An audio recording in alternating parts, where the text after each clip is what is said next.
வணக்கம். முதல் பார்வை நிகழ்ச்சியில் மறுபடியும் உங்களை சந்திக்கிறதுல ரொம்ப மகிழ்ச்சி. இன்றைய நிகழ்ச்சியில் என்னோடு உரையாடுவதற்காக பாரதிய ஜனதா கட்சியின் எஸ்.ஆர். சேகர் அவர்களும் பொருளாதார ஆய்வாளர் ஆனந்த் சீனிவாசன் அவர்களும் நம்ம அரங்கத்துக்கு வந்திருக்கிறாங்க. வணக்கம்.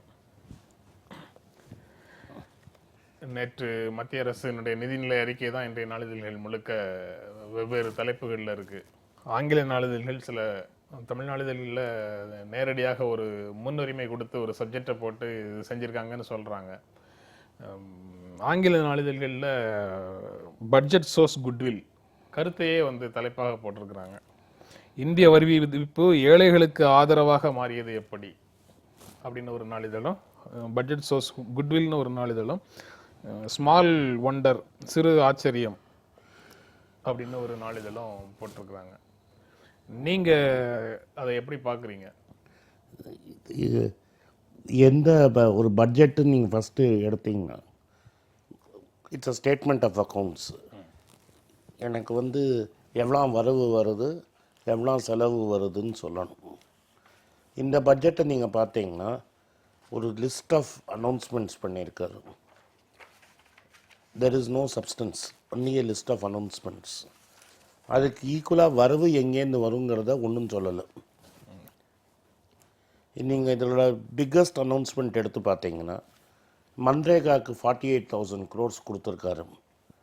இந்த மன்ரேகாவை இந்த பிரைம் மினிஸ்டர் பார்லிமெண்ட்லேயே மன்மோகன் சிங்கை பார்த்து கிண்டல் பண்ணதாக சரித்திரம் இருக்குது. குழி தோண்டத்துக்கு நான் காசு கொடுக்க மாட்டேன் அப்படின்னு சொல்லியிருக்கிறது உண்டு. இப்போ கொடுத்துருக்காருன்றீங்களா? இல்லை, நான் சொல்லி முடிச்சிடறேன்.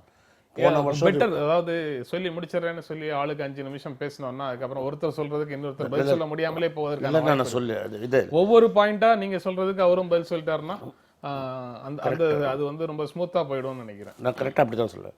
47 லாஸ்ட் இயர் ரிவைஸ்ட் எஸ்டிமேட்னு இருக்கும். ஒன்று பட்ஜெட்டட் எஸ்டிமேட், ரிவைஸ்ட் எஸ்டிமேட்னு இருக்கும். லாஸ்ட் இயரோட நீங்கள் ரிவைஸ்ட் எஸ்டிமேட் பார்த்தீங்கன்னா 47,200 crores has been spent on MNREGA. இந்த வருஷம் 48,000 crores. 38,000 ரெண்டு சப்ளிமெண்டரி அலோகேஷனுக்கு 47,200 கோடி ஆயிடுச்சு. 500 கோடி தான் அடிஷனலா 500 கோடி தான். அதுதான் நம்ம பெருசா ஹைலைட் பண்ணிருக்கோம். 25% ஹைக்குங்கிறத நீங்க ஏற்கல. அந்த நான் ஏற்கல, நான் ஃபேக்ட் சொல்றேன். இல்ல அவங்க ஒரு விதமாக இன்டர்பிரட் பண்றாங்க, நீங்க அந்த இன்டர்பிரேஷனை ஏற்கல. நீங்க உங்க இன்டர்பிரேஷன் படி 500 கோடி, அதாவது 1% தான் ஏறி இருக்கு. இது நான் ஏன் தான் சொல்றேன்னா, டிமானிட்டைசேஷன் ஆன அப்புறம் எஸ்பெஷலி நார்தர்ன் இந்தியாவில் 60% டிமாண்ட் ஏறி இருக்கு. சரி, இங்கேருந்து இப்போ தமிழ்நாட்டிலேருந்தே மட்டும் 65,000 பேர் பீகாருக்கு போயிருக்காங்க. ஸோ இங்கே சிட்டியில் வேலை இல்லாதவங்களாம், தினக்கூலி பார்த்தவங்களாம் ஊருக்கு போய் அந்த கார்டை எடுத்துகிட்டு போய் வேலை கேட்டிருக்காங்க. ஸோ இப்போ டிமாண்ட் இஸ் அப் 60%. நம்ம 5% ஆர் 10% ஏற்றினதுனால டிமாண்டை மீட் பண்ண முடியுமான்னு எனக்கு ஒரு சந்தேகம். சரி, நீங்கள் மன்ரேகாலேருந்து ஆரம்பிக்கிறார் அவர். நீங்கள் இல்லை, இப்போ அதாவது நாம் செய்கின்ற ஒவ்வொரு விஷயத்துக்கும் விமர்சனங்கள் வரும். இப்போ 40 விமர்சனத்துக்கு மட்டும்தான் பதில் சொல்லணும்னு இல்லை, நீங்கள் சாதகமான அம்சங்கள்ங்கிறத சொல்லிட்டு நீங்கள் கூடுதலாக அதையும் நீங்கள் அதுக்கு அவர்கிட்ட பதில் கேட்டுக்கிறேன். 48,000 கோடி ரூபாயை அலோகேட் பண்ண உடனே 48,000 கோடி ரூபாயை 500 கோடி ரூபா தான் அலோகேஷன் என்பது ஒரு விமர்சனம். இது அது ஃபேக்ட். அதாவது நீங்கள் புள்ளி விவரங்களே பலவிதமாக பார்க்கலாம். அது ஒரு ஃபேக்ட். நீங்கள் முதல்ல 38,000 போன ஆண்டுக்கான ஒதுக்கீடு 38,000. அதற்கு பிறகு 2 சப்ளிமெண்டரி அலோகேஷனில் 9,000 ரூபாய், 38,500 ரூபாய் போன தடவை அலோகேஷன். அதுக்கு பிறகு 9,000 ரூபாய் கூடுதலாக ஒதுக்கீடு. அதற்கு பிறகு அந்த டோட்டலே 47,500 கோடி ரூபாய் நேற்றைய போன வருடத்தினுடைய கணக்கே வந்துடுது. இப்போ 48,000 கோடி, 500 கோடி தான் கூடுதலாக ஒதுக்கி இருக்கிறோம்.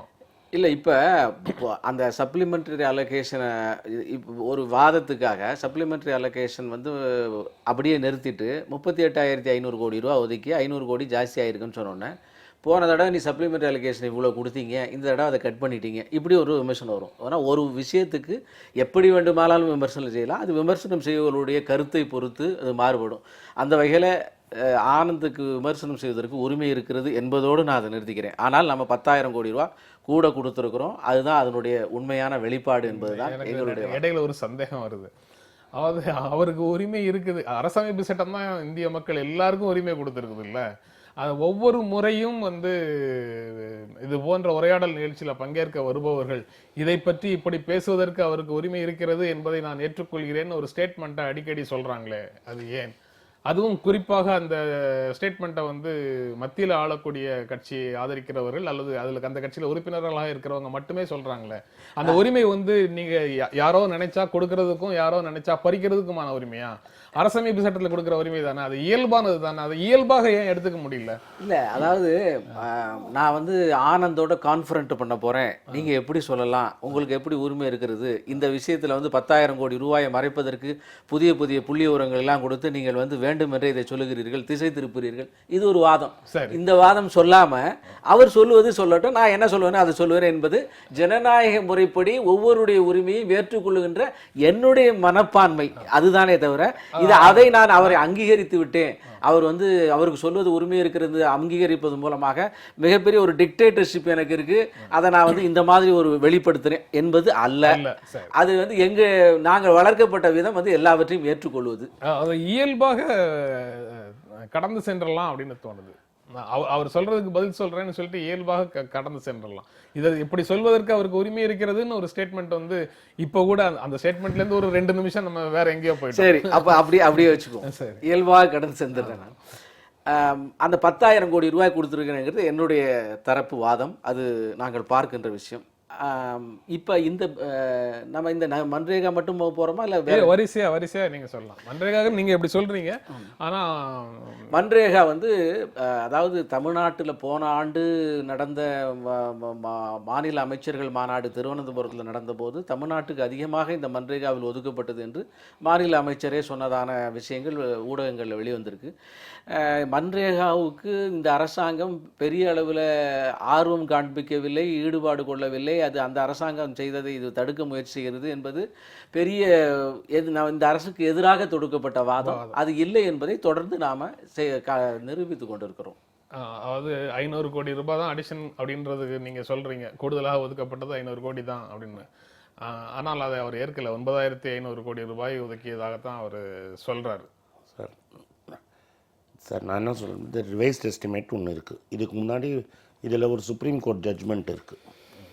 நீங்கள் இது லாஸ்ட் இயர் இதை இன்னும் டீட்டெயில்டாக பேசணுன்னா, லாஸ்ட் இயர் ஒரு பிஏஎல் நார்த் இந்தியாவில்னு ஒருத்தர் போட்டார். இந்த நார்த் இந்தியாவில் பிஏஎல் 10,000 ரூபா அடிஷ்னல் வந்தது எப்படின்னு நீங்கள் பார்த்தீங்கன்னா, ஒரு பிஏஎல் போட்டார். அந்த பிஏஎல்லில் சென்ட்ரல் கவர்மெண்ட்டு எவ்வளோ அமௌண்ட்டு கொடுத்துருக்காங்கன்னு நீங்கள் சொல்லுங்கன்னு சொன்னாங்க. The supreme court found that about 11,000 crores were not paid. மக்கள் வேலையை செஞ்சுட்டாங்க, அவங்களுக்கு பணம் வரல, இமீடியட்டாக பே பண்ணுங்க, ஏன் ஹோல்ட் பண்ணுறீங்கன்னாங்க. அதுக்கு முன்னாடி என்ன மரபாக இருந்ததுன்னா, இந்த கவர்மெண்ட்டில் ஒரு பர்டிகுலர் அமௌண்ட்டை வேலையை வாங்கிட்டு அடுத்த பட்ஜெட்டுக்கு அதை தள்ளிடுவாங்க. இந்த இயர் எண்டில் நடக்கிற பட்ஜெட்டை பேமெண்ட்டை அடுத்த வருஷம் தள்ளிட்டு இருந்தாங்க. சுப்ரீம் கோர்ட் அதை முடியாதுன்னு சொன்னதுனால அந்த supplementary demand 47,500 actuals was paid was 47,500 crores. All I'm saying is, அவர் சார் சொல்கிறது கரெக்ட், பட்ஜெட்லேயும் 25%. But since it was shown as if it was a pro-rural budget, ரூரலுக்காக செய்யறோம் அப்படிங்கிறதுனால வெறும் ஒரு 500 கோடி தான் ஆக்சுவல் மணி ஸ்பெண்ட்லேருந்து 500 கோடி தான் எக்ஸ்ட்ரா பட்ஜெட் பண்ணு, அதை விட்டுருங்க. ரெண்டாவது பாயிண்ட் நான் சொல்கிறது, இந்த ரோடு இன்ஃப்ராஸ்ட்ரக்சர் அவங்க ரொம்ப நாங்கள் இப்படி நல்லா டெவலப் பண்ணியிருக்கோம். ஒன் ஆஃப் அவங்களோட மோஸ்ட் எஃபிஷியன்ட் மினிஸ்டர் ரோட்ஸ் நடத்துகிறவர் நிதின் கட்கரிங்கிறவர். ஸோ இந்த வருஷமும் ரோடு மினிஸ்ட்ரிக்கு நிறைய அலாட் பண்ணியிருக்காங்க. நீங்கள் போன வருஷத்தை பார்த்தீங்கன்னா, இந்த ரோட் மினிஸ்ட்ரியை நம்ம திரும்ப பேசலாம். முதல்ல ஆரம்பிக்கும் போது நீங்கள் ஒரு சப்ஜெக்டை சூஸ் பண்ணி சொன்னதுக்கு அவர் பதில் சொன்ன மாதிரி, அவர் இது சிறப்பான அம்சம், இது ப்ரோ புவர் பட்ஜெட் தான், ஏழைகளுக்கு ஆதரவான பட்ஜெட் தான் அப்படிங்கிறதுக்கு சிறப்பான அம்சம் எதுங்கிறத அவர் சொல்லட்டும். அதற்கு உங்க ரியாக்ஷன் வாங்கிட்டு மாத்தி அந்த வாய்ப்பை டெஃபினட்டா கொடுப்போம் ஐயா. இல்ல இப்ப நம்ம 10 லட்சம் கோடி ரூபாய் கிராமப்புற குறிப்பாக அக்ரிகல்ச்சரல் டெவலப்மெண்ட்டுக்கான லோன் நம்ம கொடுத்துருக்குறோம். போன ஆண்டுலேருந்து அதிகமான ஒரு 1 லட்சம் கோடி ரூபாய் கூட கொடுத்துருக்குறோம். அதுக்கு காரணம் இந்த மாதிரி ஃபண்டு கொடுக்கும்போது இந்த ஃபண்டுகள் இம்ப்ளிமெண்டேஷன் மாநில அரசுகள் தான் இம்ப்ளிமெண்டேஷன் பண்ணுகிறது. அந்த இம்ப்ளிமெண்டேஷனில் அவர்கள் வந்து அவர்களுடைய தரப்பு வாதமாக அவர்கள் நார்மலாக என்ன பண்ணுறாங்கன்னா, இந்த பொருளாதார ஆய்வறிக்கையில் ஒரு சின்ன விஷயம் சொன்னாங்க. அதில் என்ன சொன்னாங்கன்னா, high level of corruption, rules and red tapism in state. So at the level of states competitive population is more evidence then competitive service delivery. So இந்த 10 லட்சம் கோடி ரூபாய் வந்து அந்த மாநில அரசு இம்ப்ளிமெண்ட் பண்ணுகின்ற போது சரியான முறையில் இம்ப்ளிமெண்ட் பண்ணியிருந்தால் இந்த விவசாய தற்கொலைகள் வந்து நிறுத்தப்பட்டிருக்கும். அது இல்லாமல் முழுவதுமாக எப்போதும் போல மத்திய அரசு மீது இந்த குற்றச்சாட்டுகளை வைத்துவிட்டு இவர்கள் அவர்களுடைய பொறுப்பை தட்டி கழிக்கிறார். அரசு போதுமான அளவுக்கு நிதி ஒதுக்கீடு செய்தது, மாநில அரசுகள் முறையாக அதை கையாளாததுனால, சரியான முறையில கொண்டு செல்லாததுனால, அது தொடர்ந்து எல்லா திட்டங்களையும் கையாளாததுனால விவசாயிகள் தற்கொலை சில மாநிலங்கள்ல நடக்குது. நான் ஒன்று சொல்லிடுறேன். ஃபர்ஸ்ட் 10 இப்போ நீங்க கூடுதலாக கொடுக்கக்கூடிய இந்த பயிர்க்கடன் அந்த மாதிரி ஒதுக்கீடு செய்ததும் கிட்டத்தட்ட அதே பாதையில போச்சுன்னா அந்த ஒதுக்கீட்டால பயன் இல்லைன்னு ஒரு பொருளும் வருது. இம்ப்ளிமெண்டேஷன் சரியில்லைன்னா பணம் ஒதுக்கீடு பேப்பர்ல மட்டும்தான் இருக்கும். சார் நான் என்ன சொல்றேன், ஃபர்ஸ்ட் வந்து விவசாயி எதுக்கு சூசைட் பண்ணிக்கிறாங்க, இருக்கிற கடனை கட்ட முடியலன்னு தான் சூசைட் பண்ணிக்கிறாங்க. அப்போ வந்து நீங்கள் இன்னும் எக்ஸ்ட்ரா கடன் கொடுத்ததுனால என்ன பலன்? சரி, ரைட்டு. நீங்கள் ஐயா சொல்கிறதுல நான் கொஞ்சம் மாறுபடுறேன். மோஸ்ட் ஆஃப் தி கடன் கொடுக்கறது வந்து public sector banks. Public sector banks are controlled by central government, not by state government. PSU banks, இந்த பிஎஸ்யூ பேங்க்ஸ் வந்து லோனுக்கு வந்து வீடு லேண்டை செக்யூரிட்டியாக வாங்கிட்டு தான் கொடுக்குறாங்க. சரி, முக்கால்வாசி தமிழ்நாட்டிலையும் மற்ற இந்தியாவிலையும் டெனன்ட் ஃபார்மர்ஸ் தான் ஜாஸ்தி. டெனன்ட் ஃபார்மர்ஸ் வந்து குத்தகைக்கு வாங்குறவங்க தான் ஜாஸ்தி. அவங்களுக்கு வந்து இந்த லோனு ரொம்ப ஈஸியாக கிடைக்கிறது கிடையாது. ஏன்னா லேண்டை செக்யூரிட்டியாக கொடுத்தா தான் கொடுப்பாங்க. ஆல்ரெடி அது மாதிரி வாங்கினவங்களால கட்ட முடியல. அவங்க எங்களால் லோன் கட்ட முடியலன்னு தான் சூசைட் பண்ண போகிறாங்க. ஒருத்தர் நீங்கள் கொடுத்த ஹெல்ப்பை என்னால் திரும்பி கொடுக்க முடியலன்னு சூசைட் பண்ணிக்கும் போது, நான் இன்னும் 1.5 லட்ச ரூபா கடன் கொடுத்ததுனால நீங்கள் என்ன போகிறீங்க? லாஸ்ட் இயர் என்ன இன்ட்ரெஸ்ட் சப்வென்ஷன் கொடுத்தாங்களோ, சீப்பாக கொடுக்கறதுக்கு ஒரு இன்ட்ரெஸ்ட் சப்சிடி கொடுத்தாங்களோ அதே தான் கொடுத்துருந்தாங்க. இவங்க டிமாண்ட் பண்ணது வந்து ஃபார்மர்ஸ் டிமாண்ட் பண்ணது லோன் வேவர். சரி. அண்ட் ரெண்டாவது என்ன கேட்டாங்கன்னா, அட்லீஸ்ட் கடன் இல்லை, வட்டி இல்லாத கடனாக கொடுங்கன்னு கேட்டாங்க. இந்த ஒரு இவ்வளோ தூரம் தமிழ்நாட்டில் எஸ்பெஷலி இவ்வளோ வளர்ச்சி இருக்கும்போது, மற்ற ஊர்லெல்லாமும் ப்ராப்ளம் இருக்கும்போது, அட்லீஸ்ட் ஒரு வருஷத்துக்கு இன்ட்ரெஸ்ட்டை நாங்கள் கம்ப்ளீட்டாக பேர் பண்ணிக்கிறோம் அப்படின்னு சொல்லியிருந்தாலும் பெட்டராக இருந்திருக்கும். கடன் தள்ளுபடி அல்லது குறைந்தபட்சம் வட்டி தள்ளுபடி இது போன்ற எதிர்பார்ப்புகள் இருந்தது. ஆனால் இந்த எதிர்பார்ப்புகளை பட்ஜெட் வந்து பூர்த்தி செய்யலை. இது வந்து அசாதாரணமான ஒரு சூழல்ல வந்த ஒரு சாதாரண பட்ஜெட் அப்படிங்கிற உணர்வு வந்து இந்த ஆங்கிள்லேருந்து விவசாயிகளுக்கு கிடைக்கக்கூடும். அவங்க வாழ்க்கை வந்து கேள்விக்குறியாக இருக்கக்கூடிய நேரத்தில், தமிழ்நாட்டை பொறுத்த வரைக்கும் வறட்சியும் சேர்ந்து அவர்களை அழுத்தக்கூடிய நேரத்தில் அவர்களுக்கு நிவாரணம் கொடுக்கக்கூடிய எதுவும் வரல. ஒரு அசாதாரணமான வாழ்க்கை சூழல்ல இருக்கும்போது ஒரு சாதாரணமாக வந்துட்டு போச்சு அப்படின்னு இந்த பட்ஜெட் இல்லை. இந்த இந்த இந்த அப்சர்வேஷன் ஆர் குற்றச்சாட்டு ரெண்டுமே தவறு. ஏன்னு கேட்டிங்கன்னா, இப்போ முதல்ல ஒரு 3-4 அல்லது 5 ஆண்டுகளுக்கு முன்னால் யூபி அரசாங்கத்தில் ஒரு மிகப்பெரிய அளவில் ஒரு லோன் வைவர் பண்ணாங்க, மிகப்பெரிய அளவில். சரி, அந்த லோன் வைவர் பண்ணியிருந்தால் அதுக்கப்புறம் இந்த மரணங்களே நிகழ்ந்திருக்க கூடாது.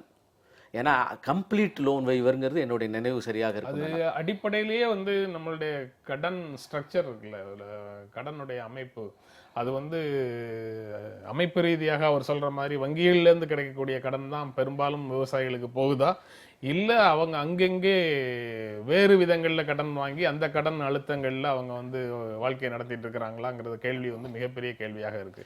இன்ஸ்டிடியூஷனல் கிரெடிட்னு சொல்லக்கூடிய கிரெடிட் தான் அவங்களுக்கு பெரும்பான்மையாக இருக்கா அக்ரிகல்ச்சர் செக்டார்ல இருக்கக்கூடிய கடன்கள்ல, இல்ல இன்ஃபார்மல் கிரெடிட் வந்து ஒரு முக்கியமான பங்கை செலுத்துதா அப்படிங்கிறது ஆய்வுக்குரியது அப்படின்னு நினைக்கிறேன். இல்லை, ஆய்வுக்குரியது. ஆனால் வந்து அது முழுவதுமே இன்ஸ்டிடியூஷன் அல்லாத ஒரு கடனாக இருக்குமே. ஆனால் இத்தனை லட்சம் கோடி ரூபா அரசாங்கம் கொடுத்தது பேப்பரில் மட்டும்தான் இருக்கும், ரீடிஸ்ட்ரிபியூஷன் நடந்திருக்காது. மறுபடியும் நீங்கள் ஏன் கொடுக்கலங்கிற மிகப்பெரிய விமர்சனங்கள் எதிர்க்கட்சியால் வைக்கப்பட்டிருக்கும். அதனால் இன்ஃபார்மல் லோனு, கவர்மெண்ட் இன்ஸ்டிடியூஷன் இல்லாத லோனும் தொடருது, அதில் மாற்று கருத்து இல்லை. அதனுடைய ப்ரெஷரில் வந்து இந்த மரணங்கள் ஏற்படுவதும் நடக்கிறது, அதுவும் இல்லை. ஆனால் அது எத்தனை பர்சன்டேஜ் என்பது தான் நம்மளோட கையில் புள்ளி விவரங்கள் இல்லாத. வரக்கூடிய காலத்துல அடுத்தடுத்து வரும்போது இது முன்னால் வந்ததை விட இப்போ வந்து இன்ஸ்டிடியூஷனல் கிரெடிட்டுக்கும் இன்ஃபார்மல் கிரெடிட்டுக்கும் பெரிய வித்தியாசம் இல்லை வசூலை பொறுத்த வரைக்கும். வசூலுக்கான முயற்சியை பொறுத்த வரைக்கும் ரெண்டு இடத்துலையும் ஒரே மாதிரியான டாக்டிக்ஸை யூஸ் பண்ண ஆரம்பிச்சிட்டாங்களோங்கிற சந்தேகமும் சேர்ந்து வருது. நான் அதுக்குள்ளே போகலை. ஏன்னா அது வந்து வங்கிகள் வந்து அந்த கடனை திரும்ப பெறுவதற்காக சில முயற்சிகள், அதில் வந்து நிறையா மாற்று கருத்துக்கள் இருக்கிறது. அதில் வந்து எனக்கு தனிப்பட்ட முறையில் சில இடங்களில் உடன்பாடுகள் கிடையாது. அதில் எவ்வளோ உண்மை இருக்குது, அதுக்கு அரசாங்கம் எவ்வளோ பொறுப்பு என்பதெல்லாம் விவாதத்துக்குரிய விஷயங்கள். இப்போ இந்த விஷயத்தை பொறுத்த மட்டும் விவசாயிகளுக்கு நாம் வந்து இந்த மரணங்களை தவிர்ப்பதற்காக நீங்கள் சொன்ன அசாதாரண சூழ்நிலையில் சாதாரண பட்ஜெட் அல்ல. ஏன்னா அசாதாரண சூழ்நிலையில் அசாதாரணங்களை சாதாரணமாக சரி செய்யக்கூடிய அளவில் ஒரு விஷனோடு போடப்பட்ட பட்ஜெட், ஒரு தொலைநோக்கு பார்வையோட ஹைலி கமிட்மெண்ட்டோடு போடப்பட்ட பட்ஜெட். காரணம், நாம் 2 மான்சூன் ஃபெயிலியர் ஆச்சு, நமக்கு தொடர்ந்து 2 மான்சூன் ஃபெயிலியர். இந்த சூழ்நிலையில் இந்த அரசாங்கம் ஒரு 20-21 டிபார்ட்மெண்ட் மினிஸ்ட்ரி ஒரேடியாக இணைத்து அதுக்கு நான் இந்த சாதாரண ஜார்கன் எல்லாம் யூஸ் பண்ணல, போர்க்கால அடிப்படையில். ஏன்னா இது தெரிந்த உடனே அரசாங்கம் இம்மீடியட் அலர்ட்டில் ஒன்றாக கூடி இப்போ பருவமழை பொய்த்தாலும் கூட விளையக்கூடிய விதைகளை எல்லாம் அங்கே இம்மீடியட்டாக டிஸ்ட்ரிபியூட் பண்ணி அந்த விவசாய பயிர் அறுவடை எதுவுமே நிற்காமல் இருப்பதற்கான ஏற்பாடுகளை உடனடியாக செய்தோம். அது ஒரு விஷயம். அதே மாதிரி வந்து கிராப் இன்சூரன்ஸை உடனடியாக முடுக்கி விட்டு இண்டிவிஜுவல் ஃபார்மருக்கு கிராப் இன்சூரன்ஸ் கொண்டு வந்தோம். அதனால் என்ன ஆகும்னா, ஒரு ஏரியாவில் இது வறட்சி வந்தால் அந்த ஏரியாவுக்கு மட்டும்தான், அதுலேயும் 50% வறட்சி இருந்தால் தான் வறட்சியாக கணிக்கப்படும் என்பதையெல்லாம் மாற்றி 30% இருந்தாலும் போதும், அப்புறம் இண்டிவிஜுவல் ஃபார்மர்ஸுக்கு போதும் என்பதெல்லாம் சொல்லி அவங்களுடைய பிரீமியத்தை 2% குறைச்சோம். இல்லை, எதுக்கு சொல்ல வரேன்னா, இது ஒரு அசாதாரண சூழ்நிலையில் அசாதாரணத்தை ஃபேஸ் பண்ணுவதற்கு உண்டான வகையில் அலோகேஷன் மட்டுமல்ல மற்ற விஷயங்களும் சேர்த்து செய்த பட்ஜெட். இன்ஸ்டிடியூஷனல் கிரெடிட்டாக இருந்தாலும் சரி, அதற்கு பிறகு அவர் சொன்ன மாதிரி கிராப் இன்சூரன்ஸ் ஸ்ட்ரக்சராக இருந்தாலும் சரி, அக்ரிகல்ச்சர் செக்டாரில் விவசாயத்துறையில் வேளாண் துறையில் நிறைய விஷயங்களை செய்திருக்கிறோம் அப்படின்னு அவங்க சொல்கிறாங்க. என்ன செஞ்சுருக்கிறாருன்னு அவர் தான் சொல்லணும். 1.5 லட்சம் கோடி கடனை ஏற்றிருக்காங்க. 1.5 லட்ச ரூபா கடனை நாங்கள் எக்ஸ்ட்ரா கொடுக்குறோன்னு சொல்லியிருக்காங்க. சரி, எல்லாத்தையும் சேர்த்து 1.84 சொல்லியிருக்காங்க. 1.84 லேக்ஸ். அந்த 1.84 லேக்ஸை மெஜாரிட்டி வந்து இவங்க இன்ட்ரெஸ்ட் சப்வென்ஷன் கொடுத்துருக்காங்க. தட் இஸ் மார்க்கெட் ரேட்டுக்கும் ஃபார்மருக்கு கொடுக்குற அக்ரிகல்ச்சர் ரேட்டையும் அதை எடுத்துட்டிங்கன்னா ஒரு சப்வென்ஷன் இன்ட்ரெஸ்ட், அதுலேயே மேஜர் பணம் வெளில போயிடும். இன்னொன்று என்ன சொன்னார், போன வருஷம் நாங்கள் 5 லட்சம் குளம் வெட்டினோம், இந்த வருஷம் திரும்பி 5 லட்சம் குளம் வெட்ட போகிறோமோ 10 லட்சம் குளம் வெட்ட போகிறோம். இந்த குளம் வெட்டுறதும் திரும்பி அவர் ஸ்பீச்சிலே சொல்லியிருக்கிற மாதிரி மன்ரேகாவையும் லிங்க் பண்ணிட்டாங்க. ஸோ அப்போ இது என்ன ஆகுதுன்னா, ஒரே ஒரு அலோகேஷனுக்கே ரெண்டு பார்த்து பேசுகிறார் இந்த ஃபைனான்ஸ் மினிஸ்டர். இன்ட்ரெஸ்ட் சப்வென்ஷனுங்கிறது தனி, நீங்கள் என்ன எய்டு கொடுக்க போகிறீங்கன்னு தனி. இதை தவிர இந்த especially in farming it is right through all this budget. போன வருஷம் ஒன்று அனௌன்ஸ் பண்ணுவார், அது என்ன ஆச்சுன்னா இந்த வருஷம் சொல்ல மாட்டார். போன வருஷம் 450 கோடி ரூபா ஆர்கானிக் ஃபார்மிங் அப்படின்னு ஒன்று ஆரம்பித்தார். 450 crores will be given to organic farming. அது யாருக்கு கொடுத்தாரு, என்ன ஆச்சு, அதோட பலன் என்ன, அதை பற்றி ஒன்றுமே இல்லை இந்த பட்ஜெட்டில். என்ன நடந்ததுங்கிறது தான் எக்கனாமிக் சர்வேல வந்திருக்கணும்ல, வரலையே. அதனால பட்ஜெட்ல இருந்து அந்த ஓராண்டுல என்ன நடந்தது அப்படின்னு கேஸ் வரல. அதான் நாங்கள் கேட்குறதே. அதனால ஆய்வறிக்கையில் நான் ஒரே நிமிஷத்தை நான் என்ன கேட்குறதுன்னா, 454 crores 450 crores நாங்கள் ஆர்கானிக் ஃபார்மிங்க்கு இன்வெஸ்ட் பண்ண போகிறோம். இப்போ அது எக்ஸிஸ்டிங் ஃபார்மருக்கே ஆர்கானிக் ஃபார்மிங் பண்ண உங்களுக்கு போச்சா, இல்லை இன்னும் எக்ஸ்ட்ரா எவ்வளோ ஆர்கானிக் ஃபார்மிங், எக்ஸ்ட்ரா எவ்வளோ ஏக்கர் ஆர்கானிக் ஃபார்மிங்கில் வந்தது, அதோட காரணம் என்ன, அதுலேருந்து என்ன வந்தது, அதை எக்ஸ்பேண்ட் பண்ணோம். ஏன்னா இந்த ஆர்கானிக் ஃபார்மிங் பற்றியே நீ பேசலை அவர். அது சக்ஸஸ்ஃபுல்லாக இருந்ததுன்னு வச்சுக்கோங்க, நாங்கள் அதை 1000 கோடி ஆக்கினோம், போன வருஷம் நாங்கள் பண்ணோம், சக்ஸஸ்ஃபுல்லாக இருந்தது, அதை நாங்கள் 1000 கோடி ஆக்கிட்டோம், 1500 கோடி பெஸ்டிசைட் யூஸை குறைச்சோம் அது மாதிரி இல்ல, ஒன்றுமே இல்லை. பல்வேறு விஷயங்களை வந்து அவங்க வெளிப்படுத்த தானே செய்றாங்க இதுக்குள்ள. அதாவது நீங்க I'm just வந்து பட்ஜெட்டுங்கிறத வந்து வெறும் எண்களின் தொகுப்பாக நம்ம நான் பார்க்க என்னோட முடியுமா? துன்பே அதனால தான் நான் அது கொஞ்சம் அவங்களுடைய பார்வையை வெளிப்படுத்து, பல விஷயங்களை வெளிப்படுத்துது. இல்லை நான் என்ன சொல்கிறேன், அவங்க எந்தெந்த விஷயங்களை எப்படி பார்க்கறாங்கங்கறத வெளிப்படுத்துது. முன்னுரிமை, அவர்களுடைய அரசினுடைய முன்னுரிமைகளை அரசு வெளிப்படுத்துது. நீங்கள் நான் அரசு என்ன ஆர்கானிக் ஃபார்மிங் தொடர்பாக அவங்க போதிய கவனம் செலுத்தவில்லை அப்படின்னு நீங்க இல்லை சொல்றீங்க. இல்லை நான் அப்படி சொல்லலை. இந்த அரசே ஃபஸ்ட்டு டேலேருந்தே நீங்கள் பார்த்தீங்கன்னா ஃபார்மிங் மட்டும் இது கிடையாது. இந்த பட்ஜெட்டில் ஒரு ஸ்கீம் ஒன்று சொல்லுவாங்க, அதுக்கு ஒரு 100 கோடி ரூபா கொடுப்பாங்க. அடுத்த 4 பட்ஜெட்டில் அதை பற்றி பேசவே மாட்டாங்க. அப்போ அந்த ஸ்கீம் என்னாச்சு? நான் என்ன கேட்குறேன்னா, இந்த பட்ஜெட்டுக்கு 2 முன்னாடி ஒரு 50 ஸ்கீமுக்கு 100 கோடி கொடுத்து இந்த ஸ்கீமெல்லாம் நாளைக்கு டெவலப் பண்ணுறதுக்கு எங்களுக்கு பல தேவை, but we are making a beginning by giving 100 crores to 50 such schemes announce பண்ணார், பட்டியல் படுத்தார் இதே ஃபினான்ஸ் மினிஸ்டர். இன்றைக்கி அந்த ஸ்கீம் பற்றி பேசவே இல்லை. நான் அதுக்கு ஒரு சின்ன எக்ஸாம்பிள் தரேன். 100 நியூ ஸ்மார்ட் சிட்டிஸ்னார். I am making a beginning by giving 100 crores-னு இந்த ஃபினான்ஸ் மினிஸ்டர் சொன்னேன். என்ன இருக்கிற சிட்டியே கொஞ்சம் டெவலப் பண்ணுறோன்னு அடுத்தது மாற்றினாங்க. 2வது பட்ஜெட்டில் சரி, சம் சிட்டிஸ் ஆர் செலக்டட்னாரு. 3rd பட்ஜெட்டில் அதை பற்றி 3rd and 4th பட்ஜெட்டில் அதை பற்றி பேசலை. அப்போது நீங்கள் வந்து உங்கள் எலெக்ஷன் மேனிஃபெஸ்டோவில் 100 ஸ்மார்ட் சிட்டிஸ்ன்னு சொல்கிறீங்க, நியூ ஸ்மார்ட் சிட்டிஸ். நீங்கள் வார்த்தை 100 நியூ ஸ்மார்ட் சிட்டிஸ். முதல் 2 பட்ஜெட்டில் அதை பற்றி பேசுகிறீங்க, 100 கோடி ரூபா அலாட் பண்ணுறீங்க. 3வது 4வது பட்ஜெட்டில் அதை பற்றி பேசலை. இல்லை, இப்போ இதில் முக்கியமான விஷயம் என்னென்னா, ஒரு பட்ஜெட் அலோகேஷன் செய்துவிட்டு அதை முழுவதும் இம்ப்ளிமெண்ட் பண்ணி முடிக்கிறது பேச்சுக்காக, வார்த்தைக்காக, அரசியல் காரணங்களுக்காக, பாப்புலிசத்துக்காக அனௌன்ஸ் பண்ணிக்கிட்டு இருந்த காலம் காங்கிரஸின் காலம். 25 வருஷத்துக்கு முன்னால் அலோகேஷன் பண்ண பல விஷயங்கள் ரயில்வே பட்ஜெட்லேருந்து பல்வேறு விஷயங்களில் நடத்தப்படவில்லை. அது அது அது அவங்களுடைய ஸ்டைல். அந்த ஸ்டைல்லேருந்து மாறி எது அறிவிக்கப்படுகிறதோ அதை செயல்படுத்தி முடிப்பது தான் இந்த அரசனுடைய முழு திட்டம், கன்விக்ஷன். அந்த வகையில் நாங்கள் அறிவிச்சிட்டு எதுக்கும் பின்னால் போகலை. குறிப்பாக ஆனந்த் சொன்ன மாதிரியாக ஸ்மார்ட் சிட்டியெல்லாம் வேலை நடந்து கொண்டிருக்கிறது. ஆனந்த் வந்து இணையதளத்தில் வந்து அதிகமான ஒரு கூர்நோக்கியான நபர். அவர் வந்து போய் பார்த்தாருன்னா இன்றைக்கி ஸ்மார்ட் சிட்டியில் எந்தெந்த இடங்கள்லாம் வந்து கான்ட்ராக்ட் முடிஞ்சிருக்கு, வேலை முடிஞ்சிருக்கு, அதனுடைய ஸ்ட்ரக்சர் என்ன, அதற்கான எக்ஸ்பெக்டேஷன்ஸ் என்ன, யார் அதை எடுத்து நடத்துகிறார்கள், எவ்வளோ தூரம் முடிந்திருக்கிறதுலாம் வெளிப்படையாக இருக்குது. அது வேணும்னா இந்த நிகழ்ச்சி முடிஞ்ச உடனே நான் ஒரு பிரிண்ட் அவுட் அவருக்கு எடுத்துறேன். ஆக நடந்து கொண்டிருக்கிற வேலையை 14 ஸ்மார்ட் சிட்டி முடிஞ்சிருச்சு அப்படின்னு அறிவிக்கிறது பட்ஜெட்டில் அல்ல. புது அலோகேஷன் இருந்ததுன்னா அது செய்வாங்க. எனவே அந்த விஷயம் வந்து அவருக்கான ஒரு தரப்பு ஒரு தரப்பு விளக்கம் போதுமானதா? ஒரு விஷயத்தை நான் சொல்லிடுறேன். அது ஸ்மார்ட் சிட்டினா நீங்க கேட்டதுனால அது எங்க இருக்குன்னு அவர் நான் எங்க இருக்குன்னு கேட்கல, அவர் பேசி முடிச்சிட்டான். நான் பேசுறேன். எந்த ஸ்மார்ட் சிட்டி அனௌன்ஸ் பண்ணாங்களோ அதெல்லாம் நடந்துகிட்டு இருக்கு வேலை. அது என்ன நடந்துகிட்டு இருக்கு, எவ்வளவு ப்ராக்ரஸ் இருக்குங்கிறத நேற்றைக்கு நடந்த வேலையை முதற்கொண்டு நீங்க பாத்துக்கலாம். புதிய அலோகேஷன் எதுவும் கிடையாது சார். நான் என்ன சொல்றேன், நேற்றைக்கு நடந்த வேலையில இருந்து பாத்துட்டு இந்த குழி தோண்டுவதற்காக காசு கொடுக்குறாங்கன்னு சொல்லி மோடி சொன்னாரு.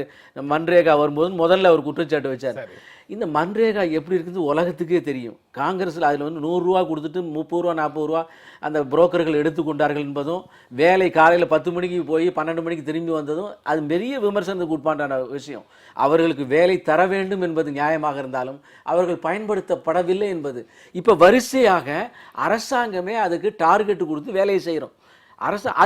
அதில் வந்து இந்த குளங்கள் வெட்டுவது என்பது பாராட்டப்பட வேண்டிய விஷயம். அதில் கேரளா அரசாங்கம் விவசாயத்திலையும் வேலை செஞ்சு இந்த காசையும் சேர்த்துக்கிட்டுங்கன்னு சொன்னாங்க. தமிழ்நாடு பிஜேபி கூட தன்னுடைய தேர்தல் அறிக்கையில் 2 வருமானங்கள் தருகிறோம், நீங்கள் அந்த வேலையும் செய்யுங்க, அதையே வந்து இன்றைக்கி விவசாய கூலிகள் இல்லாமல் போயிட்டாங்க, அதனால் அங்கே வந்து வேலை செஞ்சு அந்த காசையும் வாங்கிக்கன்னு சொல்லி சொன்னோம். எதுக்கு சொல்கிறேன்னா, இது முதலில் அப்படித்தான் இருந்தது அவர் விமர்சிக்கின்ற போது. பின்னால் தான் நம்ம அரசு வந்ததற்கு பின்னாலே மாற்றப்பட்டு இருக்கிறது. அவர்களுடைய முழு பயன்பாடை ப்ரொடக்டிவ் யூட்டிலைசேஷன் நடந்துகிட்டு இருக்கு. இப்போ நான் பேசலாம் சார். 100 நியூ ஸ்மார்ட் சிட்டிஸ்னா, ஸ்மார்ட் சிட்டினா என்னன்னு ஒரு டெஃபினிஷன் ஒன்று கொடுத்துருக்காங்க. கொஞ்சம் கொடுத்துருக்காங்க. நீங்க பேசுங்க நீங்க சொல்லுங்க, நீங்க பேசி முடிச்சுடுங்க. நீங்க வந்து ஸ்மார்ட் சிட்டிஸ்க்கான விஷயங்கள 100 விளக்கம் வந்து உங்களுக்கு போதுமானதாக இல்லை. ஏன்னா 100 நியூ ஸ்மார்ட் சிட்டிஸ்னாங்க அப்படின்னா நீங்கள் ஃப்ரெஷ்ஷாக ஒரு ஏரியா போய், டெவலப்பே ஆகாத ஏரியாவை போய் நீங்கள் ஃப்ரெஷ்ஷாக ஒரு பிளான் போட்டு, இப்போ சண்டிகரை கட்டி நாங்கள் நேரு காலத்தில் இப்போ நெய்வேலி டவுன்ஷிப் வந்தது, நெய்வேலியை ஒட்டி, இல்லை டாடா ஸ்டீலை ஒட்டி ஒரு ஜம்ஷெட்பூர் வந்தது. மீனிங் அதுதான் அவர் சொன்னது. அது மாதிரி ஒரு சிட்டி கூட இன்னும் டெவலப் புதிய நகரங்கள்னு கிளியரா இருந்தது. சொன்னா இவங்க என்ன பண்றது, இப்போ இவங்க பண்ணது என்னன்னா எக்ஸிஸ்டிங் டவுன்ஷிப்பை அப்கிரேட் பண்ண ட்ரை பண்ணாங்க, நான் ஒத்துக்கிறேன். அது ஒரு 100 கோடி ஸ்பெண்ட் பண்ணாங்கிறது ஒத்துக்கிறேன். அதாவது கான்செப்சுவலி ரெண்டு பேருக்கும் இடையில வேறுபாடு இருக்கு. இது என் கான்செப்ட் இல்ல, எலெக்ஷன் மேனிஃபெஸ்டோலையும் ஃபர்ஸ்ட் பட்ஜெட்லயும் சொல்லப்பட்டதுக்கும் நடைமுறைக்கும் ஒரு பெரிய கேப் இருக்குன்னு சொல்றேன். இல்லை, அதாவது ஒரு நகரம், அந்த நகரத்தினுடைய தேவைகள், அடிப்படை தேவைகள், அதுக்கு வந்து ஒரு ஸ்டேடியம், ஒரு ஆடிட்டோரியம், அதற்கான ஹெல்த் சென்டர், அதற்கான வந்து லைப்ரரி, அதற்கான பல்வேறு விஷயங்கள் இன்னைக்கு ஒரு நகரத்துக்கு தேவையான அட்வான்ஸ்டு இன்ஃப்ராஸ்ட்ரக்சர்.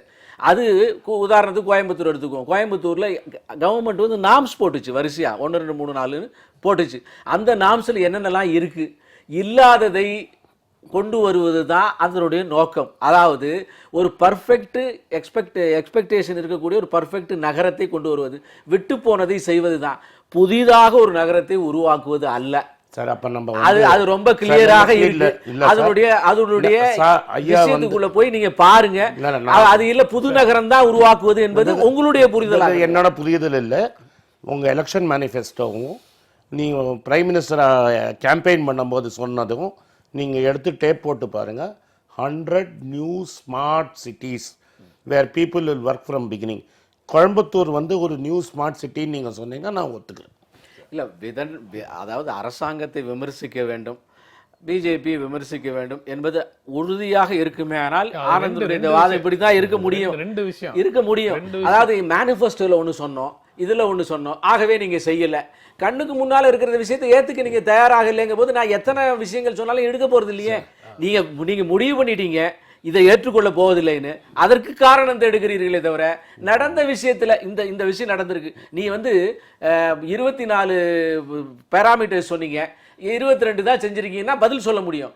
நீ வந்து மேனிஃபெஸ்டோல இப்படி சொல்லியிருக்க, இங்க செஞ்சிருக்கா, செஞ்ச விஷயங்களே அங்கீகரிக்க தயார் இல்லையே. செஞ்ச விஷயங்களை முழுவதுமாக டீரெகனைஸ் பண்ணணும்னு முடிவு பண்ணியாச்சுன்னா பேச முடியாது. அரசாங்கம் செய்யறது எல்லாமே சரியான விஷயங்கள் தான்.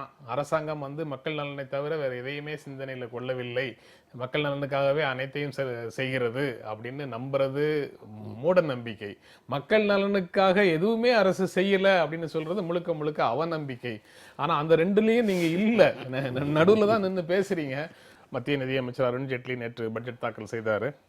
அந்த பட்ஜெட் வந்து மிகப்பெரிய லட்சியங்களை பற்றி பேசுது, இலக்குகளை பற்றி பேசுது. ஆனா நிதி ஒதுக்கீடு அப்படின்னு வரும்போது மிகப்பெரிய இடைவெளி இருக்கு அப்படின்னு சொல்லி விமர்சனங்களை சிலர் முன்வைக்கிறாங்க. அதனால அது வந்து வெற்று முழக்கங்கள் நிரம்பிய பட்ஜெட்டா இல்ல வந்து செயல் திட்டங்கள் அதிகமாக இருக்கிற பட்ஜெட்டாங்கிற கேள்வி வந்து முன்னா வருது. இதை பற்றி முன்னாள் பிரதமர் மன்மோகன் சிங் இதை பற்றி உடனடியாக கருத்து கூற முடியாது, இதை ஆய்வு செய்யணும், சில மாற்றங்களை கொண்டு வந்திருக்கிறாங்க, அதை பற்றி ஆய்வு செய்யணும் அப்படின்னு அவர் சொல்றாரு. பணமதிப்பு நீக்கத்தால உருவான நெருக்கடி தற்காலிகமானது அப்படின்னு நிதியமைச்சர் சொல்றதை ஏற்க முடியாது. மற்றபடி ஓவராலா இதனுடைய விளைவுகள் என்னவாக இருக்குங்கிறத பற்றி இப்பவே எதுவும் பேச முடியாது அப்படின்னு சொல்றாரு. ஆனா காங்கிரஸ் கட்சியும் அதனுடைய பார்வையில எல்லா விஷயங்களையும் பார்க்கிற அல்லது அவர்களுடைய பார்வைகளோட ஒத்து போறவங்களும் நேரடியாக பட்ஜெட்டுக்கு எதிரான கருத்துக்களை சொல்றாங்க. ஆனா மன்மோகன் சிங் மட்டும் சொல்லல. மன்மோகன் சிங் ஏன் சொல்லலைன்னா இந்த பட்ஜெட்டோட ஸ்ட்ரக்சரே நல்லா நிறைய மாத்திட்டாங்க. சரி, அதில் என்னன்னா ஒரு பட்ஜெட்டில் நீங்கள் பார்த்தீங்கன்னா பிளான்ட் எக்ஸ்பெண்டிச்சர், நான் பிளான் எக்ஸ்பெண்டிச்சர்னு வரும். நான் பிளான் எக்ஸ்பெண்டிச்சருங்கிறது வந்து எக்ஸ்பென்சஸ். சரி, பிளான்ட் எக்ஸ்பெண்டிச்சருங்கிறது வந்து எக்ஸ்பெண்டிச்சர், அது கன்சம்ஷன் எக்ஸ்பெண்டிச்சர், செலவுகள். பிளான்ட் எக்ஸ்பெண்டிச்சருங்கிறது வந்து கேபிட்டல் இன்வெஸ்ட்மெண்ட்ஸ். இந்த கேபிட்டல் நீங்கள் ரோடு போடுறது, அது உள்கட்டமைப்புக்காக நம்ம கேபிட்டல் இன்வெஸ்ட்மெண்ட் பண்ணுறது. இந்த பட்ஜெட்டில் அந்த ரெண்டுத்துக்கும் இருக்கிற கேப்பையே பிளான்ட் எக்ஸ்பெண்டிச்சர் எவ்வளோ, நான் பிளான் எக்ஸ்பெண்டிச்சர் எவ்வளோ அப்படி ரெண்டுத்தையும் அதை பற்றி பிரிச்சே பேசலை. அண்ட் எல்லா டீட்டெயில்ஸையும் அது நல்ல விதமான மாற்றம் அப்படின்னு நினைக்கிறீங்களா, இல்ல வந்து ஒரு வகை தெரியாம வகையை பற்றி மக்கள் புரிஞ்சுக்காம ஒரு சார் நான் சொல்றேன், எவ்வளோ பேரால் நீங்கள் அதுக்கப்புறமா வந்து நீங்கள் 2 நாள் கழிச்சு வரும் அந்த ஃபுல் அனெக்ஸ்டர்ஸ் எல்லாம் 2 நாள் கழிச்சு வரும். நீங்கள் 2 நாள் கழிச்சு தான் இவங்க ஆக்சுவலாக என்ன பண்ணியிருக்காங்கன்னு இந்த ஃபிகர்ஸை பார்த்து சொல்ல முடியும். சரி. இதுக்கு முன்னாடி எப்படின்னா பிளான்ட் எக்ஸ்பெண்டிச்சர் இவ்வளோ, நான் பிளான் எக்ஸ்பெண்டிச்சர்னா நீங்கள் வேஸ்ட்ஃபுல் எக்ஸ்பென்சஸ் எவ்வளோ அனெக்சஸுக்கு பிறகு தான் வந்து இதை பற்றி விரிவாக அதை தான் அவர் சொல்கிறார். அப்படின்னு அவர் சொல்றாரு. அவரோட இதுக்கு அப்போ அதுவரை உடனடியாக நல்லா இருக்குன்னு சொல்றவங்களும் இது சரியா இல்லைன்னு சொல்றவங்களும் ப்ரீமெச்சூர்டா அதை பத்தி டிஸ்கஸ் பண்றோம்னு பொருளா? அப்படி இல்லை. அவர் ஒரு பெரிய எக்கனாமிஸ்ட் மேதை. அவர் சொல்றது மெஷர்டா வித் ஃபேக்ட்ஸ் சொல்லணும். இல்ல அவரு மெஷர்டா இருக்காரு, அவரு நிதானமாக பதில் சொல்லணும், நாம அவசரமாக பேசலாம்னு ஒரு பொருள் வருது இல்ல. அவருடைய நிதானம் வந்து நம்ம மேல குற்றம் சாட்டுதோன்னு எனக்கு ஒரு அப்படி இல்லைங்க. இதுல வந்து பெருசா யாரும் கிரிட்டிசைஸே பண்ணல இந்த பட்ஜெட்டை. இதுல நாங்க திரும்பி என்ன சொல்றோம்னா it is shot on details. சரி. இப்போ நான் என்ன சொல்றேன், இப்போ ரோடுக்கு இப்போ நான் இன்னைக்கு ரோடு பார்த்தேன். இந்த ஸ்டேட்மெண்ட் தான் எனக்கு முக்கியமான ஸ்டேட்மெண்ட்டா தெரியுது. நாங்க பட்ஜெட்டை பெரிய அளவுல குறையெல்லாம் சொல்லல, சில விவரங்களை நீங்க கொடுக்கல. நீங்க விவரங்களோட இந்த திட்டங்களை அணுகியிருந்தீங்கன்னா, அதை பற்றி ஒரு வெளிப்படையாக பகிர்ந்திருந்தீங்கன்னா பட்ஜெட்டை வரவேற்றிருக்க கூட செய்திருப்பார்கள். இல்லை, இப்போ இந்த நேற்றைக்கு வைக்கப்பட்ட விமர்சனங்களில் முக்கியமான ஒன்று, இது ரயில்வே பட்ஜெட்டும் சேர்த்து இதை படித்ததே வந்து மொத்த பட்ஜெட்டு படிக்கக்கூடிய ஜென்ரல் பட்ஜெட் படிக்கிறது டயத்துக்குள்ளேயே அல்ல அதோட கம்மியாகவே படிச்சிட்டார் அப்படின்னு ஒரு விமர்சனம். நேரமா தரமா என்பது தான் விவாதிக்கப்பட வேண்டிய விஷயம். அதனால பட்ஜெட்டுடைய தரம், அது 2 மணி நேரத்தில் படிச்சிட்டாரு, 75 பக்கம் இருந்தது அப்படிங்கிறதெல்லாம் வந்து அது குறைச்சத்தில் படிச்சிட்டாரு. அந்த ரயில்வே பட்ஜெட்டுக்கு உண்டான நேரத்தையும் சேர்த்து கணக்கு பண்ணால் இது சாதா பட்ஜெட்டில் பாதியில் படிச்சிட்டாருங்கிறது விஷயம். அதே மாதிரி இப்போ வந்து ஷார்ட் ஆஃப் இது மெட்டீரியல் ஃபேக்ட்னு சொல்கிறாரு. இப்போ நேற்றைக்கு டீட்டெயில்ஸ் இப்போ முந்தா நாள் வந்து ஜனாதிபதியினுடைய உரையில் அவர் வந்து சென்ற ஓராண்டு காலத்தில் நடந்த பல்வேறு விஷயங்களை எல்லாம் சொல்லியிருக்காரு. இப்போ ஏற்கனவே ஆனந்த் வந்து ஒரு விஷயம் கேட்டார். அதில் வந்து விவசாயத்தினுடைய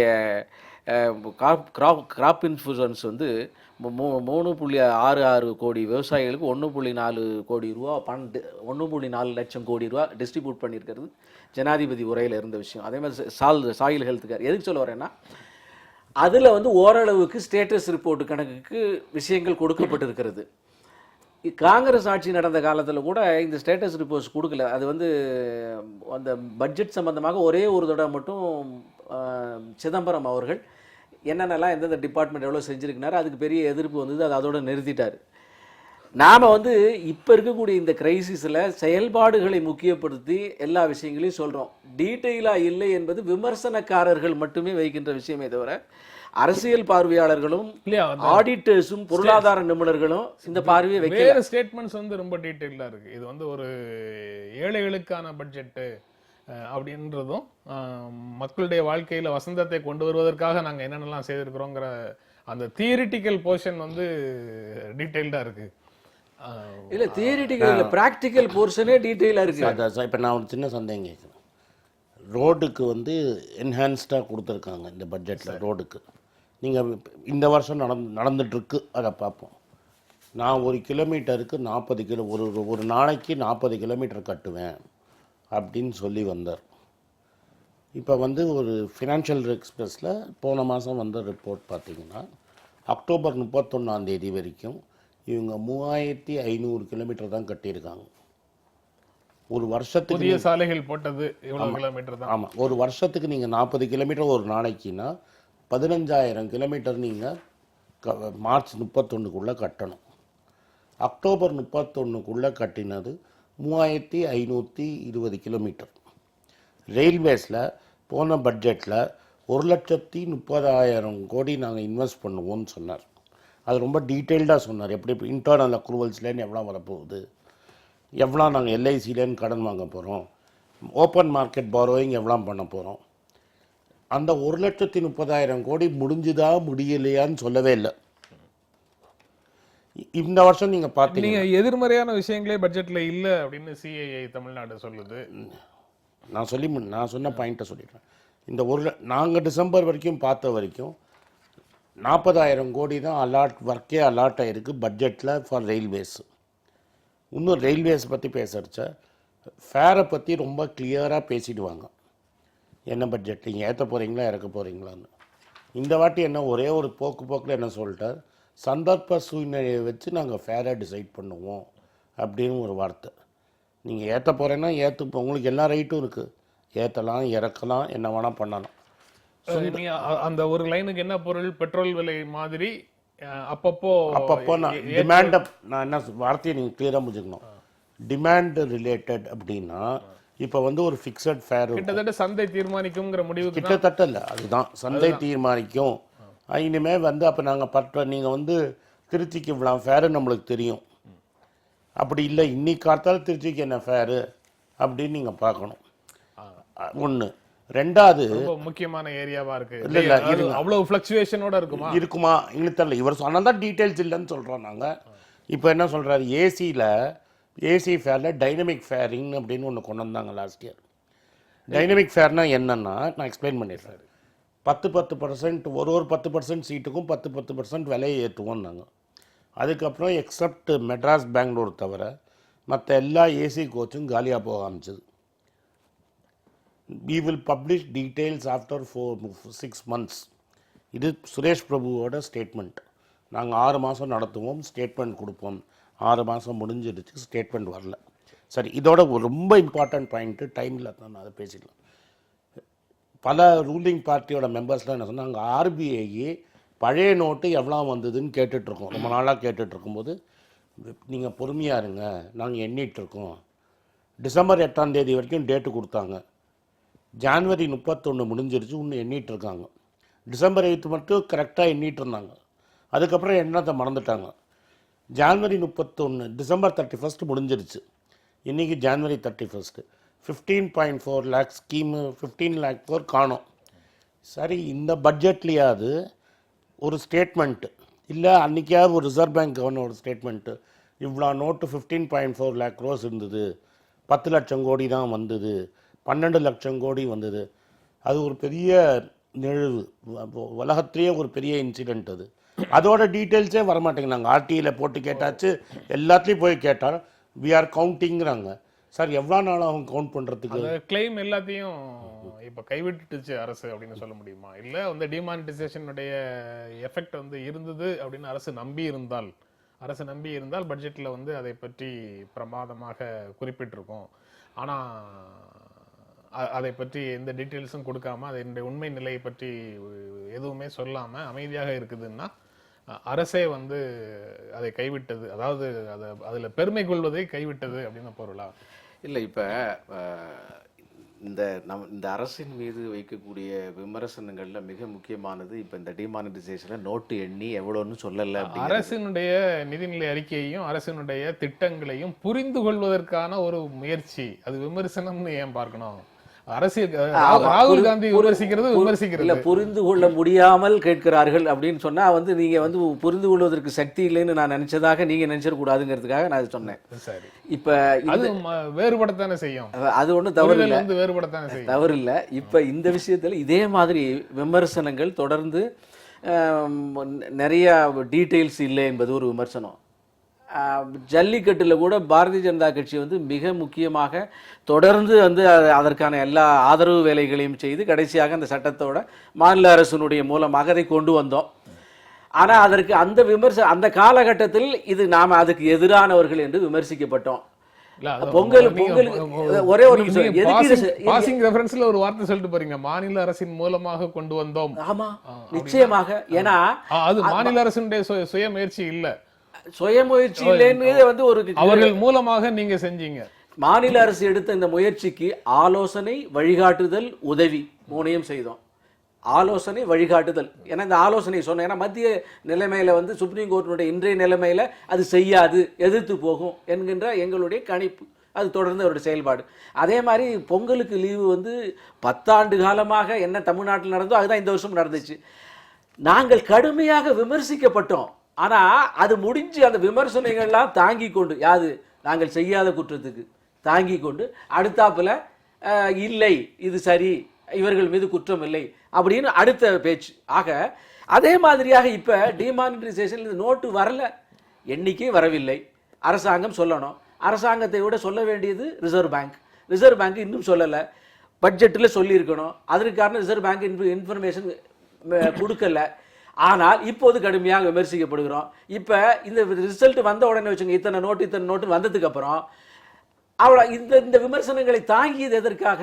தேவையே இல்லையே, அது வரப்போகுதே. அந்த காலகட்டத்தை இவர்கள் எடுத்துக்கொள்ள தயாராக இல்லை. இதனுடைய நோக்கம் விமர்சிப்பது ஜனநாயக கடமை என்றாலும் கூட விமர்சனம் செய்வதற்கு காரணம் விமர்சனம் செய்ய வேண்டும் என்பது மட்டும்தான். அது அந்த வகையில் ஒரே ஒரு விஷயம் முடிச்சது. இந்த சாலைகள் பற்றி சொன்னாங்க. இந்த சுதந்திர இந்தியாவில் சாலைகள் வந்து வாஜ்பாயினுடைய காலத்தில் கொண்டு வரப்பட்டது. அதை தொடர்ந்து இந்த அரசாங்கம் எடுத்து செல்கிறது. 113 கிலோமீட்டர் பர் டே, அது வந்து 143 கிலோமீட்டருக்கு மேலே போகிறதாக இப்போ வரிசையாக இப்போ சொல்லியிருக்கிறோம். வெறும் 7 கிலோமீட்டர் 8 கிலோமீட்டர் யூபி ஆட்சி 10 ஆண்டு காலங்கள், வாஜ்பாய் விட்டு சென்ற ஆட்சியில் 10 ஆண்டு காலங்கள் 7 கிலோமீட்டர் தான் ஒரு நாளைக்கு போடப்பட்டது. எதுக்கு சொல்ல வரேன்னா, ஆனந்த் அதையும் பார்க்க வேண்டும். 40,000 கிலோமீட்டர் இப்போது நாம் அதை பற்றி முடிவு செய்து போட்டு இருக்கிறோம். இதெல்லாம் வெறும் 4,000 கிலோமீட்டர் என்பதெல்லாம் பட்ஜெட் அறிவிப்பில் சொல்லியிருக்கிறோம். பட்ஜெட் அறிவிப்பில் சொல்லியிருக்கிறோம். நான் சொல்றது ஆக்சுவல் இம்ப்ளிமெண்டேஷன். இந்த வருஷம் நவம்பர் வரைக்கும் 3,500 பேப்பர்ல இருக்கிறதுக்கும் நடைமுறைக்கும் வித்தியாசம் இருக்கு. ஆர்டிஐல போடுங்க. ஆர்டிஐ போட்ட டீடைல் தான் சார் சொல்றேன். ஆர்டிஐல வந்த டீடைல் தான் நான் சொல்றேன். இப்போ வந்து ஆர்டிஐல நான் போட்ட detail implemented completed road use பண்ணது 3,500 கிலோமீட்டர், கிளைம் பண்ணது 15,000 கிலோமீட்டர். ரைட்டுங்களா? கிளைம் பண்ணது போன பட்ஜெட் தான் நான் பேசுகிறேன், இம்ப்ளிமெண்டட் பட்ஜெட் 15,000 கிலோமீட்டர் இந்த வருஷத்துக்கு, பண்ணது 3,500. டிசம்பர் 8ஆம் தேதி வரைக்கும் சார் சொல்கிறாரு, நான் எங்களுக்கு பொறுமை இல்லை. டிசம்பர் 8ஆம் தேதி வரைக்கும் வாரம் வாரம் ரிசர்வ் பேங்க் ஃபிகர் கொடுத்துட்டு இருந்தது. டிசம்பர் 8ஆம் தேதி நிறுத்திட்டாங்க. நீங்க டிமானிட்டைசேஷன் தொடர்பான விஷயம் சொல்றீங்க. டிமானிட்டைசேஷன் முடிஞ்சு போச்சு. அதுக்கப்புறம் ஏன் ரிசீவ் பண்ண மாட்டேங்கிறீங்க? ஒவ்வொரு விஷயமாக பேசுவதற்கு போதுமான நேரம் இல்லை. கடைசி ஒரு 5-6 நிமிடங்களுக்குள்ள இருக்கிறோம். அதனால நான் இன் ஜெனரல் கேட்குறேன். ஒரு மனிதனுக்கு உண்டான வருமானமும் ஒரு மனிதன் செலவு செய்யக்கூடிய நுகர்வுக்கும் தானே வரிகள் அப்படின்னு பார்க்கணும். அப்படின்னா அதிகமாக செலவு செய்பவர்கள், அதிகமாக வருமானம் ஈட்டுபவர்கள் இருவரும் வரி விதிப்புக்கு அதிகமாக உள்ளாகிறார்கள். அப்படிங்கிறது ஒரு ப்ரோக்ரசிவான பட்ஜெட். இது ப்ரோக்ரசிவ் இல்லை, அந்த புரிதல் தப்பு. ஏன்னா நான் சொல்றேன், there are 2 different types of taxes. ஒன்று வந்து டைரக்ட் டாக்ஸஸ், இன்னொன்று வந்து இன்டைரக்ட் டாக்ஸஸ். டைரக்ட் டாக்ஸஸ்ங்கிற சம்பாதிக்கிறவங்க கட்டுறது, இன்டைரக்ட் டாக்ஸஸ்ங்கிறது எல்லாரும் கட்டுறது. நீங்க வந்து அதுதான் ஒன்று வந்து ஈட்டக்கூடிய வருமானத்தின் அடிப்படையில் வரக்கூடிய வரி விதிப்பு, இன்னொன்று வந்து நம்ம நுகர்வு பொருட்களுக்கான மறைமுக வரியிலேருந்து வருது. ஒரு ப்ராக்ரெசிவ் டாக்ஸேஷன்ல எப்படி இருக்கணும்னா, நீங்க இன்டைரக்ட் டாக்ஸஸை குறைக்கணும், டைரக்ட் டாக்ஸஸை ஏற்றணும். கலெக்ஷன் வைஸ் டைரக்ட் டாக்ஸஸ் ஏறணும், இன்டைரக்ட் டாக்ஸஸ் குறையணும். இந்த ஒரு இவ்வளோ ஒரு பெரிய கிரைசிஸ் நடந்துட்டு இருக்கும்போது ஒரு ரிலீஃப் கொடுத்துருக்கணும். கவர்மெண்ட் என்ன பண்ணியிருக்கணும், 2008 பண்ணிட்டு இந்த கான்டெக்ட்ல தனி மனிதருடைய வருமானத்திற்கு வரி விதிப்பே கூடாது, முழக்கங்களை, கோரிக்கைகளை நான் ஏற்கல. நான் சொல்றது என்னன்னா, இன்டைரக்ட் டாக்ஸஸ் இருக்கு இல்லைங்களா, சர்வீஸ் டேக்ஸ் வந்து இப்போ 15% கிட்ட இருக்கு. இன்னொரு 3 மாதத்தில் அது 18% ஆக போகுது. இன்றைக்கி இவ்வளோ ஒரு டஃப் சுச்சுவேஷனில் இருக்கும்போது அந்த சர்வீஸ் டேக்ஸை ஒரு 4% கட் பண்ணி 4 3 எவ்வளோ முடியுதோ கட் பண்ணியிருக்கலாம். எக்ஸைஸ் டியூட்டி இருக்குது. நீங்கள் ஒரு பாட்டில் தண்ணி வாங்கினீங்கன்னா 20 ரூபா கொடுக்குறீங்கன்னா அதில் 6 ரூபா வந்து சென்ட்ரல் கவர்மெண்ட் டேக்ஸஸ். அந்த 6 ரூபாவில் நீங்கள் 3 ரூபா மக்கள்கிட்ட கொடுத்துருந்தீங்கன்னா யூஸாக இருந்திருக்கும். நான் என்ன சொல்கிறேன்னா, சர்வீஸ் டேக்ஸையும் எக்ஸைஸ் டியூட்டியும் கஸ்டம்ஸ் டியூட்டிலையும் கொஞ்சம் குறைதல் இருந்திருந்ததுன்னா இட் வுட் ஹவ் இதில் வந்து இன்னும் பணப்புழக்கம் ஜாஸ்தியாக இருந்திருக்கும், மக்கள் ஈஸியாக இருந்திருக்கும், மக்கள் கையில் பணம் தங்கியிருக்கும். இந்த ரெண்டாவது விஷயம், நீங்கள் வந்து டைரக்ட் டாக்ஸஸ் பற்றி கேட்டீங்க, இன்கம் டேக்ஸ் பற்றி கேட்டிங்க. இந்த சர்க்காரோட மேனிஃபெஸ்டோம் போது 5 லட்ச ரூபா வரைக்கும் சம்பாதிக்கிறவங்களுக்கு இன்கம் டேக்ஸ் இல்லை அப்படின்னா ஃபஸ்ட்டு பட்ஜெட்லேயே நாங்கள் போடுவோம். நாங்கள் இது 4வது பட்ஜெட்டு. 4வது பட்ஜெட்டில் 10லேருந்து 5 ஆக்கியிருக்காங்க. அடுத்த வருஷம் தான் கடைசி பட்ஜெட்டு. ஒரு வருஷமும் 6லேருந்து 7% ஆக்சுவல் இன்ஃப்ளேஷன் இருக்குது. அப்படின்னா நீங்கள் 100 ரூபா இருக்கிறது வந்து 94 ரூபா ஆகிடும். இந்த 7 வருஷத்தில், இந்த 4 வருஷத்தில் 25 ரூபா விலைமைக்கு 100 ரூபா இருந்தது, இன்றைக்கி 75 ரூபா தான் ஆகும். அட்லீஸ்ட் நவ் அந்த முதல்ல 5 லட்ச ரூபாய்க்கு டேக்ஸ் இல்லைன்னு சொல்லியிருந்தா இன்னும் ரிலீஃப் கிடச்சிருக்கும். நீங்கள் எப்படி பார்க்குறீங்க? இல்லை, இப்போ இந்த பிஜேபியினுடைய மேனிஃபெஸ்டோவில் சொன்னது உண்மை. பிஜேபியில் மேனிஃபெஸ்டோவில் சொன்ன விஷயங்களை 5 ஆண்டு காலங்கள் எங்களுக்கு டைம் இருக்குது, அதுக்குள்ளே பண்ணுவோம். இது பண்ணக்கூடிய விஷயம் பண்ணுவோம். அந்த குறிப்பாக சம்பளதாரர்கள் ஹானரிங் த ஹானஸ்ட். ஒரு பட்ஜெட் தான், அடுத்தது வந்து முழுமையான இல்லை, அதுவரை இந்த விமர்சனங்களை நாங்கள் தாங்கிக் கொள்கிறோம். ஏன்னா நாங்கள் விமர்சனம் செய்யப்பட வேண்டும் என்பதற்காகவே உருவாக்கப்பட்ட கட்சி மற்றவர்களால். அதனால் நாங்கள் தாங்கிக் கொள்கிறோம். அதை 5வது ஆண்டுக்குள்ளே செய்து முடிப்போம். அது ஹானரிங் த ஹானஸ்ட் வந்து பிரின்சிபல் ஆஃப் த பார்ட்டி. இது எங்களுடைய ஐடியாலஜி. ஏற்கனவே ஒரு கட்சி இருக்குதுன்னு வச்சுக்கோங்க, அந்த கட்சியில போய் சேராம இன்னொரு கட்சி ஆரம்பிக்கிறது அந்த எக்ஸிஸ்டிங் கட்சி மேல இருக்கக்கூடிய விமர்சனம் தானே. அந்த விமர்சனங்கள் வந்து இந்த கட்சி அபரிதமான செயல்பாடுகள் மூலமாக இந்த நாட்டுக்கு தேவையான விஷயங்களை எல்லாம் தொடர்ந்து செய்வதால் இதுவரை அப்படி செய்ய முடியாதவர்கள், செய்ய முயலாதவர்கள் ஏற்பட்ட ஆதங்கத்தினால வைக்கப்படக்கூடிய தொடர்ந்த விமர்சனங்கள் அது புதிய கட்சியை உருவாக்காது. இதற்கு பலம் தான் சேர்க்கும். காங்கிரஸ் இல்லாத இந்தியா அப்படிங்கிற முழக்கம் வந்து காங்கிரஸ் மேல வைக்கக்கூடிய கடுமையான விமர்சனம் தானே. சித்தாந்த ரீதியாக, கொள்கை ரீதியாக கட்சியே இல்லாமல் இல்லை, எதிர்கட்சியே இல்லாமல் ஒரு கட்சி நடத்த முடியாது. அதனால ஜனநாயக ரீதியாக காங்கிரஸ் அழியணும் சொல்லலை, காங்கிரசிசம் அந்த இதுவரை அவர்கள் கையாண்டுவது தான் அதனுடைய உள்நோக்கம். ஏன்னா எங்களுடைய சித்தாந்தவாதி, எங்களுடைய சித்தாந்தத்தினுடைய வந்து காங்கிரசினுடைய கடந்த கால பாதையிலிருந்து எவ்வளவு தூரம் மாறுபட்டது அப்படின்னு நினைக்கிறீங்க? பாரதிய ஜனதா இந்த பட்ஜெட்டை பத்தி பேசிட்டோம். இந்த பட்ஜெட் வந்து காங்கிரஸ் இல்லாத பாரதம், காங்கிரசினுடைய கொள்கைகளை சித்தாந்த ரீதியாக காங்கிரஸை அப்புறப்படுத்தணும் அப்படின்னு சொல்றீங்கல்ல. இப்ப காங்கிரசினுடைய பொருளாதார சித்தாந்தத்திலிருந்து இந்த பட்ஜெட் எந்த வகையில எவ்வளவு தூரம் வேறுபட்டது?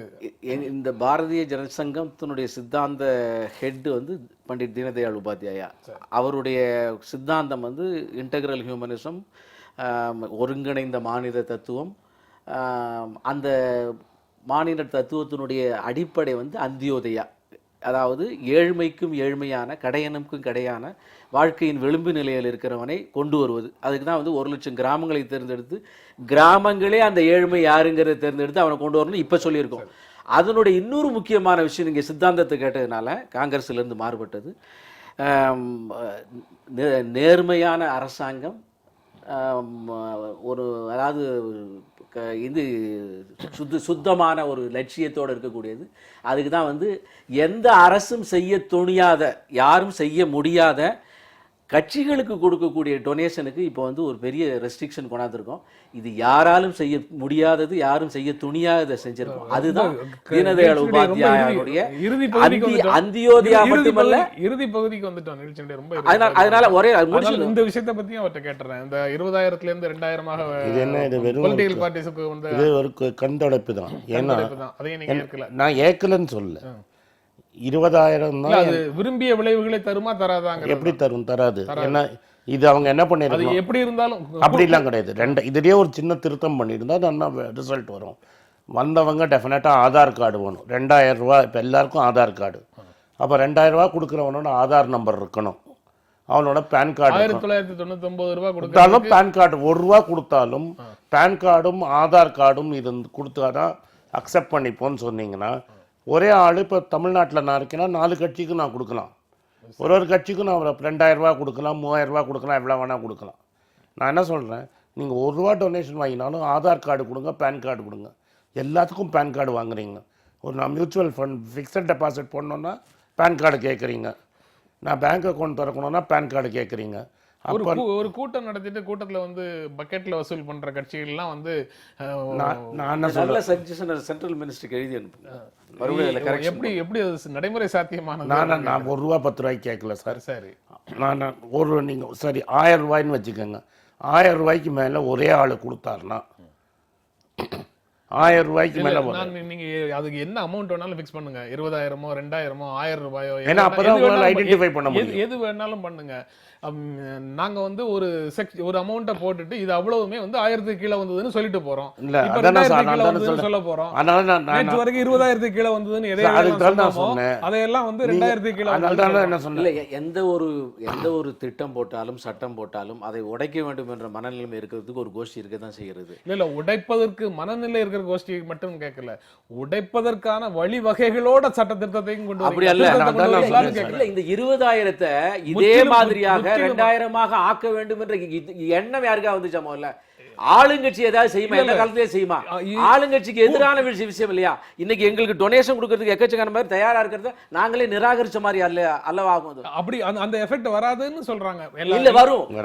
ரியாக்ஷன் இதற்கான கமாக்களை எழுதி அனுப்புங்கள், அரசு செய்யும். இவர் சொல்ற அந்த ஆதார் கார்டோடு இல்ல அந்த மாதிரி ₹1 இருந்தாலும் அது கணக்கில் தான் வரணும்.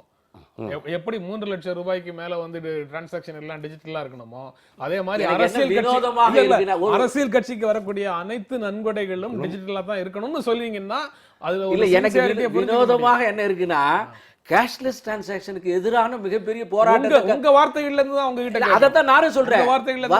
பிஜேபி தயாராக இருக்கு, ஆனா கட்சிக்கு மட்டும் அப்படி சொல்றது 2000 அதையே வந்து நம்ம மக்களுக்கு சேர்த்து சொல்றப்ப ஏத்துக்கு தயாரா இல்ல. 2000 இன்னும் லூப்போலோட உள்ளதுன்னு சொல்றேன். இல்ல சரி, நீங்க சொல்லுவது சரி. ஏன்னா இது ஒரு ப்ரொபோசல் வைக்கப்பட்டிருக்கு.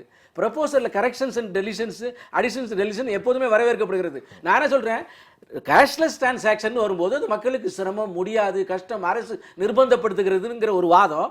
அதே வாதிகள் இது அரசாங்கம் கட்சின்னு வரும்போது அதுல நீங்க செய்யணும், டிஜிட்டல் பண்ணோங்கிறாங்க. இது என்ன இரட்டை நிலைப்பாடு?